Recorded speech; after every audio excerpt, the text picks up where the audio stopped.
Hello, my name is Fran. And my name is Eric. And we are bringing you guys another episode of Tips for Wealth. This edition is going to be story time, an Airbnb story time. So please be sure to subscribe below. Subscribe. And get into this crazy story. This happened back in January, but we still remember it like yesterday. Yeah, it was a nightmare. That night I would never forget. Yeah, so first off, we do our due diligence. When we are allowing people to stay at our Airbnbs, we definitely do our due diligence. We make sure that their identity is on file, and that means they upload their... They have to upload their phone number, they have to verify their email address, they have to verify their identification card. So it's a lot of steps to verify that person to make sure that they are booking that under their name and not doing any type of funny business. Yes, and this was an out-of-towner, so this wasn't even someone local. Whenever it's someone local, we definitely inquire with them what is the nature of their stay. But this was an out-of-towner, you guys. So, all right, let's get into the story. This person had a lot of guests in and out the home. Red flag number one. And so we saw there was a lot of foot traffic because we have Ring cameras in front of the doors at our Airbnb units. And so we saw there was a lot of foot traffic. But us being nice, me being nice, because you had a different response. Yeah, my response was basically to not even let them stay there. But that's why it's very important to have a good security camera at your unit. We have a ring on the front door, we have a ring on the back door, as well as sensors for the windows, as well as a sound detector. So it's very important that you have these things when, putting together an Airbnb. But it was horrible. It was like a nightmare, you guys. So basically there was a lot of foot traffic in and out. And then around 8 p.m., we got a phone call saying that something wasn't working downstairs. And can we come fix it? Like they were saying the outlet wasn't working. And so Eric went to the property and he did not go inside the house. Thank goodness. So that's another tip, you guys. Do not enter the property if you have someone staying at the Airbnb. It's just not worth it, because if something comes up missing or if they want to accuse you of something, if you step foot into that property while they're staying there, you're actually putting yourself at risk. So Eric actually went through the garage, right? Correct. So I arrived at the property probably a little bit after 8:20. I knocked on the door, let them know that I was going into the garage to fix the issue. Went in the garage, fixed the issue, let them know, if you had any other issues, contact us. And then, I went about my day, or about my night, excuse me. Yeah, so from there, after he did that, he checked in with me like, it's squared away. I even messaged her like, hey, are you good? Is the outlet working now downstairs? And she said, yes, it is. We thought that was the end of that. So we thought. It was around maybe 1 a.m, I would say, maybe later, but... Yeah, between 1 and 2 a.m. I got a call with a nasty voice message. I cannot play it. We just listened to it. There were a lot of cursing. It would be a voice message of beep, beep, beep, beep, beep, beep. So, so basically there was a lot of cursing, and she was accusing us of robbing her, going back to the Airbnb when they went out and stealing their stuff, which we would never. We did not. And so we quickly met up and we went over there, and the police were called. She said she was calling the police. We also called the police just to ensure that the police would be there. And then, yeah. You always want to, bless you. Thank you.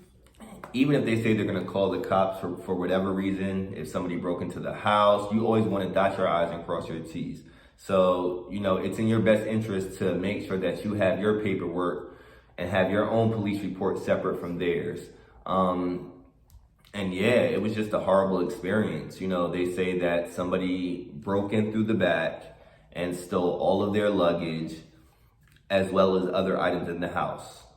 But let's talk about that. So we have cameras, and we also have like a device that tells us when the doors are opened. So we saw that around the time that they claimed they were robbed, the back door was opened.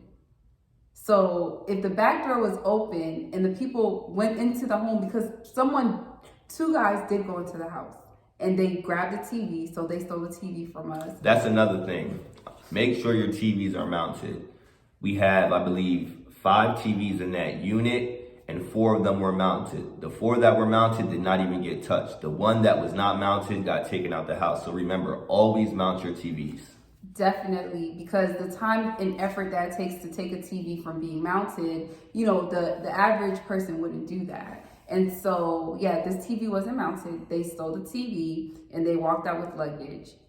But then tell me why the window was broken, right? So I call this a staged robbery. And when I say the window was broken, we determined, and the police officer, didn't he agree that it was broken from the inside? So it was definitely broken from the inside. The window has 2 parts. If you have a window in your house, you know, a lot of them have 2 parts. They have a glass on the outside and a glass on the inside. The glass from the inside was broken, so we're trying to figure out how could somebody rob the house but break the glass from the inside. It made no sense. No sense at all. And so just to kind of wrap the story up, it was basically a staged robbery, like I keep saying. And Eric is always saying it's not what you think, it's what you could prove. But based off the police report as well, he even made the police report informational. So whenever a police report is done and it's not stating that a crime happened and it's saying it's informational, it just means that this is just providing you like our side of it, but we're not necessarily saying a crime happened. Immediately we called Airbnb, because you want Airbnb to be in the loop and in the know of everything that's happening. They're open 24/7, so it was quick where we got a hold of someone.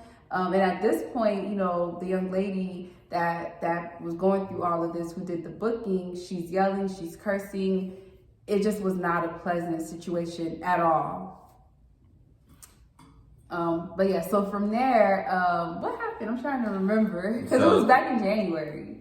So after that, you know, the guest wanted to leave the property. She was trying to pressure us. She was trying to force us to cancel the reservation. Another tip, never cancel the reservation on your end.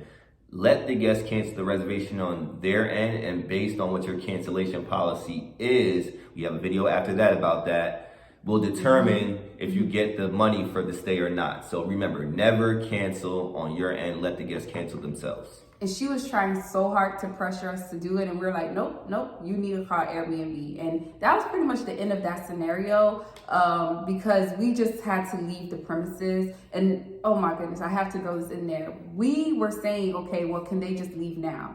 And the police officer actually said, no, we had no grounds to kick them out.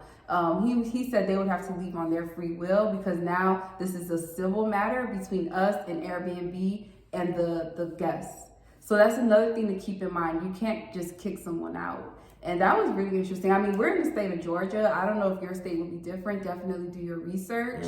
However, I was very blown away by that. I agree. It was definitely mind-blowing, and just, you know, we learn from our mistakes. So now we definitely move more militant, and we screen the guests even more. And we're sticking to our rules, you know. So the moment that we saw there was a lot of foot traffic in and out the house, she probably had around like 10 different people in the home. And her booking was only for her and like 3 other people. At that moment, we should have been on it, like, hey, like, you have too many people in the house. You know, we would have been in the rightful position to cancel that booking. So okay, to move along, the next day, right? So now that night is over.